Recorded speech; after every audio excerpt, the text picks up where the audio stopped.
말씀은 시편 53편 1절입니다. 어리석은 자는 그의 마음에 이르기를 하나님이 없다 하도다. 그들은 부패하며 가증한 악을 행하며 선을 행하는 자가 없도다. 주를 찾는 자라는 제목으로 말씀이 주는 교훈 함께 나누겠습니다.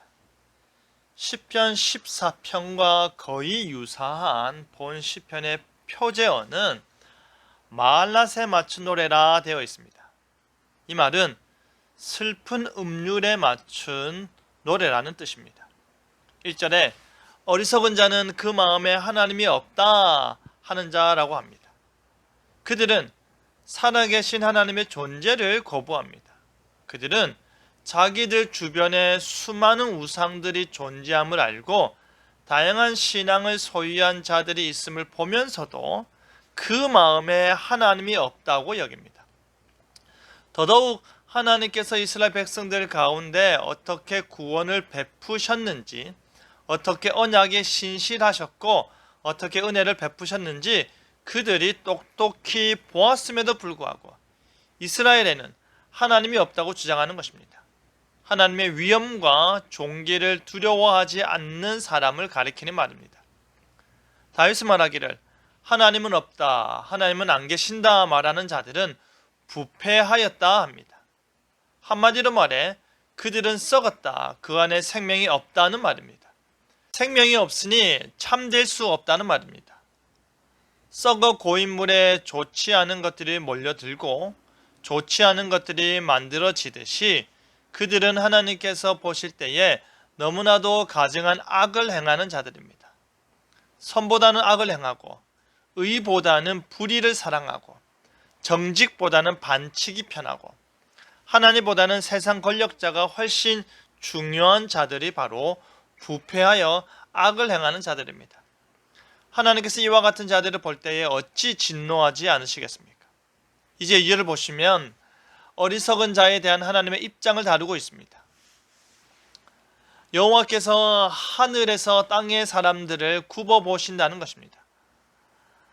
하나님의 보좌가 있는 하늘에서 이 세상의 심판자요 왕으로서 인생을 살펴보시는 것입니다. 하나님께서 굽어 살피시는 이유는 바로 하나님을 찾는 사람들이 있는지 살펴보고자 하심입니다. 이어 3절을 보시면 하나님께서 인생을 살피신 후 최종적으로 내리신 판단에 대한 진술을 하는데 제 아무리 인간의 기준에 따라 인간이 성공적이며 권세 있고 부요한 자로 판단될지라도 하나님 편에서는 정반대라는 말입니다. 단 한 사람도 없다 합니다. 단 한 사람도 하나님께서 굽어 살피실 때에 선을 행하는 자가 없다 합니다. 단 한 사람도 하나님을 만족시키지 못했다는 말입니다. 모두가 악을 행할 때 가증한 악을 행하였습니다. 모든 사람들이 되돌아서서 잘못된 길로 갔습니다. 모두가 썩었으며 착한 일을 하는 그 한 사람이 없었습니다. 인간의 실상을 적나라하게 지적하고 있는 것입니다.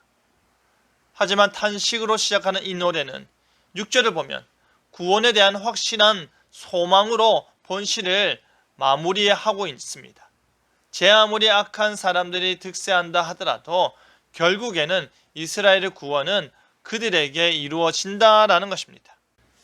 그 구원은 하나님께서 약속하시고 임재하시고 은혜 베푸시는 시온에서 나온다는 것입니다. 하나님의 언약궤가 있는 시온에서 구원이 나오고 보다 적극적으로 이스라엘 구원을 성취하실 것을 강조하고 있는 것입니다. 하나님이 없다 소리치는 자들이 비난과 소리가 그들을 힘들게 하였지만 이제 하나님께서 그의 택한 백성을 회복시켜 주실 때에 야곱은 즐거워할 것이고 이스라엘이 기뻐할 것이라고 합니다. 슬픈 노래를 부르던 다윗의 입술이 이제는 자신을 건져주시는 하나님의 구원을 확신하며 기쁨의 노래를 부르는 것입니다. 우리는 하루하루를 살면서 얼마나 하나님을 인정하고 있을까요? 입술로 하나님이 없다라고 말하는 자들이 있습니다. 자신의 생각과 글로 하나님이 없음에 설득하고자 노력하는 자들도 있습니다. 하지만 가장 심각한 것은 하나님을 믿는다 말하면서 하나님을 향한 자신의 신앙을 생각과 글로 고백하면서도 실제 삶 속에서는 하나님이 없는 듯이 사는 자들입니다. 혹시 우리가 제일 마지막에 속하는 건 아닌지 되돌아보아야 합니다. 우리 역시도 다윗이 말하는 어리석은 자 중에 한 사람은 아닌지 되돌아보시길 바랍니다. 하나님께서 바라보실 때에 그가 찾으시는 이 세상에서의 의인이 바로 우리여야 하지 않을까요? 우리의 생각과 입술과 삶이 하나님을 진실되게 인정함으로 인해 우리의 입술이 탄식과 슬픔과 좌절이 가득한 입술에서 소망과 기쁨과 행복이 가득한 입술로 변화되길 바랍니다. 하나님께서 바라보실 때에 어리석은 자가 아니라 지혜로운 자가 되어 하나님을 날마다 실제로 인정하는 저와 여러분 되기를 간절히 바랍니다. 아멘.